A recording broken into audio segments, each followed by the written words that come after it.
Hi traders, Janice here. In this video, I will discuss about how you can start trading in the financial market.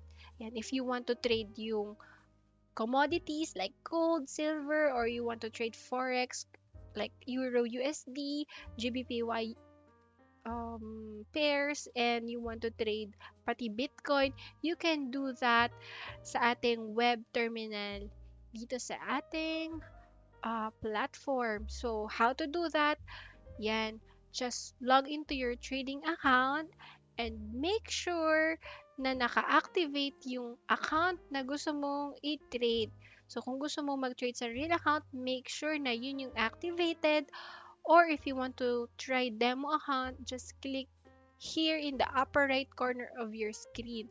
Makikita nyo po dito, you can switch your trading account. If you are new, please start trading on a demo account para wala kang risk sa real money. You can participate sa real market without risking any capital. Kaya lang, since it is Sunday, while I'm recording this video, hindi nyo pala makikita ngayon how to trade. But dito nyo po siya guys makikita sa ating trade tab. And ito yung mga assets that you can trade. You can see the commodities here, yung currencies here.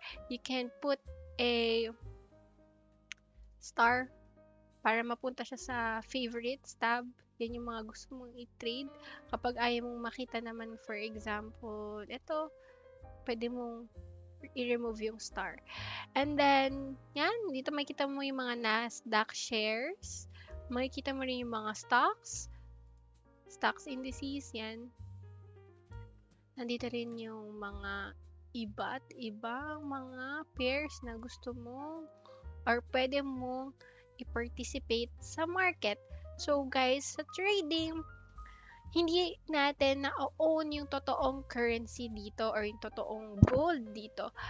What we are doing here kapag nagba-buy at sell tayo is we are anticipating if the price will go higher or lower. So magba-buy tayo kapag tingin natin tataas at magsa-sell tayo kapag tingin natin bababa. And we can earn yung difference ng distance ng entry price dun sa exit price. So if tama ang iyong analysis, then you will earn depende kung gaano kalayo yung distance or tinatawag na pips. Pag malayo yung pips na nilakbay mula dun sa entry price mo at it is in your favor, then you will earn money. Depende sa kung magkano or gaano kalaki yung lot size or yung position size or yung parang dami ng in-order mo. So let's say you traded 0.01 lot, yung volume niyan yan yung lot. So pag sinabing 0.01, it's like you've traded 1,000 units of currency. So may katumbas na value yan per pip. And the value per pip, kapag 1.00 yung lot mo, yan 1.00, kada 1 pip, pwede ka pong kumita ng $10 kada galaw no ikaapat na decimal. So let's say nagte-trade ka ng Euro USD.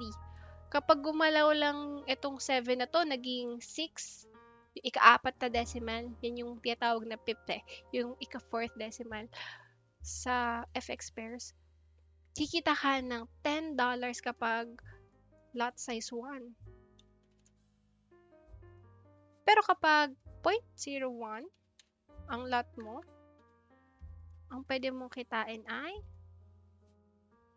hindi ko mapapakita kasi sa inyo right now kasi close yung ano. Pag 0.10 ang lot size mo, pwede kang kumita ng $1 kada galaw ng pip. So, I'll be making another video kapag bukas na yung market bukas. Okay, guys? So, ayun lang. At least meron kayong introduction on how to trade. Yan. Punta ka lang dito sa trade tab and select the currency that you want to trade. And then yan, may buy and sell. Yan, na disable siya. And then just click yung button, buy or sell. And then enter the lot size na gusto mong i-trade. And I'll do a separate demo training about that, and I'll explain to you the proper way of putting the lot size, how to compute your stop loss, ilang pips yan on my other video. So please stay tuned and panoorin nyo lahat kasi i-discuss ko yan isa-isa. Pati I will share with you the strategies that you can use sa pag-execute ng trade. Thank you so much guys for watching this video and see you on the next one. Bye!